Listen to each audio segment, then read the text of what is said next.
Sean Diddy Combs' ex-girlfriend, Cassie Ventura, has been back on the witness stand today in his sex trafficking and racketeering trial.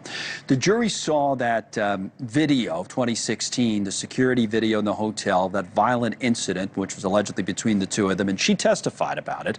She also testified about other alleged abuses during their relationship, which went on for about a decade. She told the jury that Combs threatened to embarrass her by releasing videos of the freak-offs that he orchestrated. For legal analysis, we're joined by the trial attorney, Misty Marris, who's here with me in the studio in New York. And for the latest from the courtroom, we have NewsNation senior national correspondent Laura Hingle there in Lower Manhattan. So let me ask you first, Laura, and then we get to Misty and I. We're looking at some of the testimony, but the thing is, there's no cameras, and you're kind of the eyes and ears for us to kind of tell us what's going on. It's interesting to look at transcripts, but what stands out today, day two, with Cassie on the stand?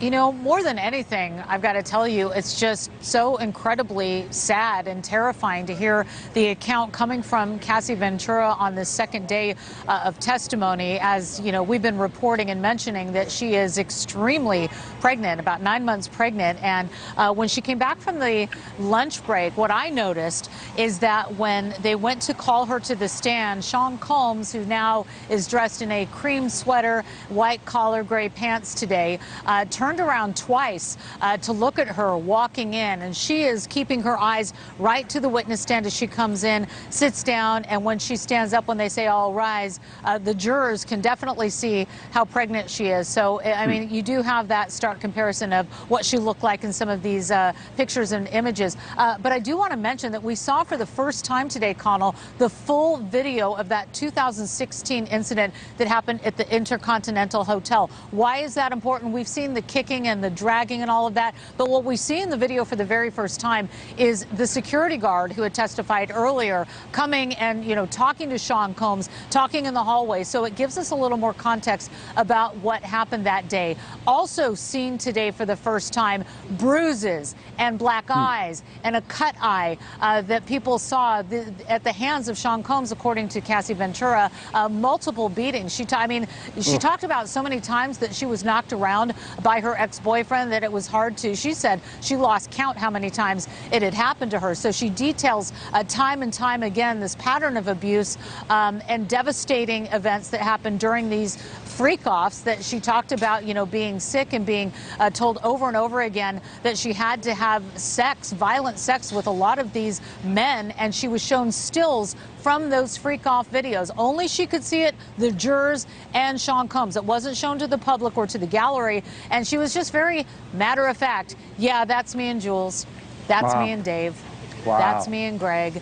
And you just could kind of feel that heaviness of, yeah, that's what happened. And so jurors are now seeing exactly what was happening in those freak-offs. Let me do this. I have three examples just from the transcript that I'm going to read through. It's not all we could talk about, but it'll set it up to back up what Laura's saying there with the terrific caller from inside the courtroom today. First one, she felt obligated to go along with the freak-offs, okay? So let me read from that testimony. I just didn't want to make him upset.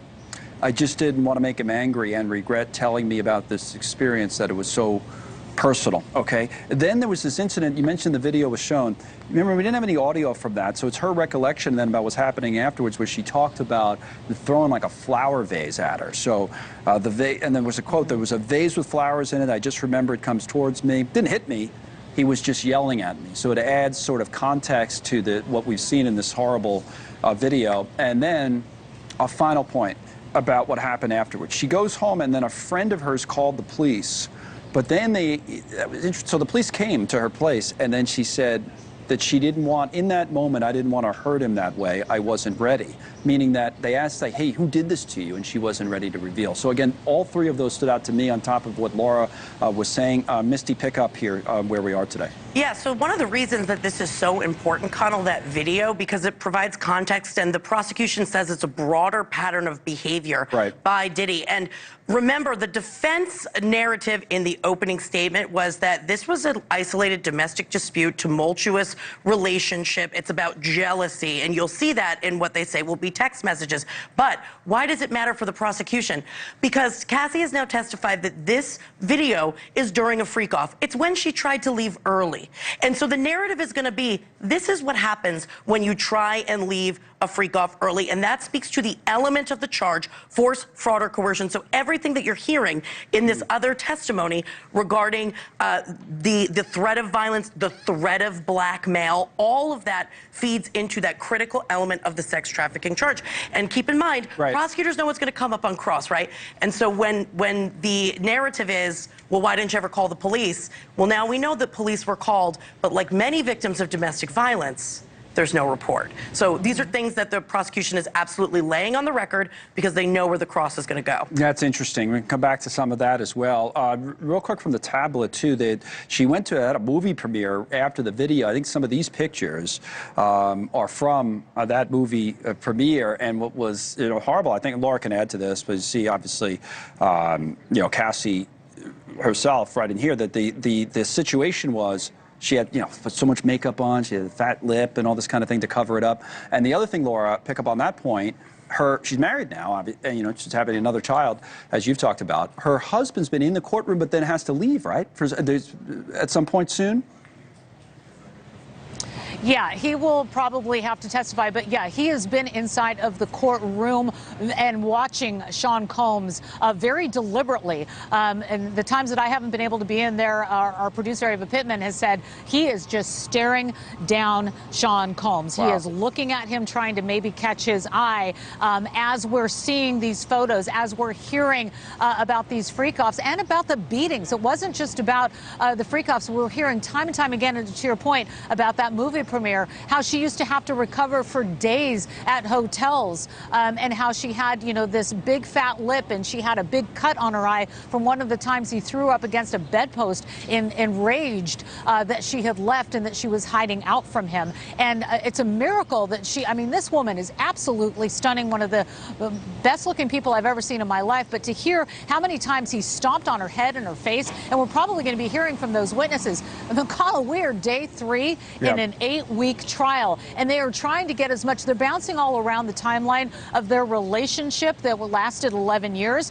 This woman is 9 months pregnant. My guess is that they're trying to get as much of this on the record as possible because, they could lose her soon once she goes into labor. Of course, yeah. And then when they do move to cross-examination, Misty, you brought up one point already, and the other point you were saying is, and remember, she had the civil suit, that they talked about the financial settlement today, right? So because that could come up on cross potentially. Explain. And we know that it's going to come up on cross because the defense laid it out in the opening statement that there was financial incentive here, that she settled a civil suit for, on the stand, it said $20 million. It's been reports it was $30 million within 24 hours of its filing. Right. And we know that's going to be part of the defense narrative, but to me, I think that you lose a lot from that on cross-examination because the suit is settled. Keep in mind, in most cases, you have the criminal trial going first, you've got a pause button on a civil case. This is the opposite, and actually her civil case was a lot of the blueprint for the indictment, but